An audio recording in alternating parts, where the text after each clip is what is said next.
In the opening salvo for Netflix's must-see Def Jam 25, Cedric the Entertainer, on stage alongside heavyweights Sheryl Underwood, Steve Harvey and Dave Chappelle, delivers one of the production's many killer lines. "Some of you millennials might be asking, what the hell is Def Comedy Jam?" he said. "Well, that's why we hate you little motherf, RS. You don't know SH." His joke encapsulates HBO's landmark series, which aired from 1992 to 1997, in a nutshell: no holds barred, outrageous, profanity laden, honest and really funny. As Underwood, whom many might not know, has a wonderfully filthy mouth, said, "Push the envelope." We pushed, licked, stamped, and mailed that BCH. What to stream now? While Def Comedy Jam was primarily a showcase for young black comedians, or the urban audience as people used to say back in the 90s, Def Jam 25 reveals why it was so much more than that. For fans, it was a sacred experience, a rare place to see young black comics broadcast a never-before-seen style of riotous, over-the-top, outrageous humor in real time. To the world at large, it was a revelation, and for many, highly offensive because of its raunchy, often borderline pornographic language. But for the hip-hop generation it spoke to, it was a weekly family reunion.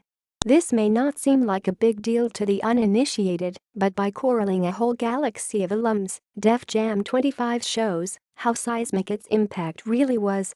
They were unknowns then, but Chappelle, Underwood, Cedric, and Harvey are all now comedic giants, joining D.L. Hewley, the late Bernie Mac, Chris Tucker, Cat Williams, Monique, Kevin Hart, Tracy Morgan, first host Martin Lawrence, and many more, who got their first big break on Def Jam. No special, or revival, for that matter, could ever do the magic of the original Def Comedy Jam justice, but Netflix's delightful special is a fitting tribute, giving DCJ the reverence it deserves. Taped at a lush dinner reception at the Beverly Hilton in front of an audience of celebs, P. Diddy, and power players, Netflix boss Ted Sarandos, power showrunner Courtney Kemp, Def Jam 25 broke the show down into segments highlighting some of the attributes that made DCJ iconic. There's a look at the inventive swearing, for example, and a riff on the ways DCJ let people sound off on current events of the day long before social media. Their brief but remarks from alums like Chris Rock are hysterical, showing a deep respect for the institution that had them bringing their A-game to the party. The funniest moment, when Dave Chappelle and D.L. Hewley go off script, butchering lift every voice and sing, while roasting celebs in the audience, captures the unpredictable, anything-goes spirit that's the essence Def Comedy Jam. Add new shows to your watchlist. More piercing than the many laughs is resounding narrative, repeated over and over by the mega-talent. "We would not be here if it weren't for Def Comedy Jam.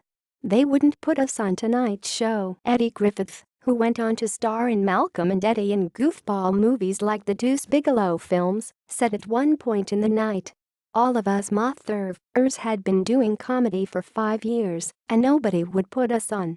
It's a sobering and somewhat sad fact that illuminates DCJ's most incredible feat, creating opportunity for people who'd been rejected by the mainstream. 25 years later, a good deal of those alums are now industry leaders themselves.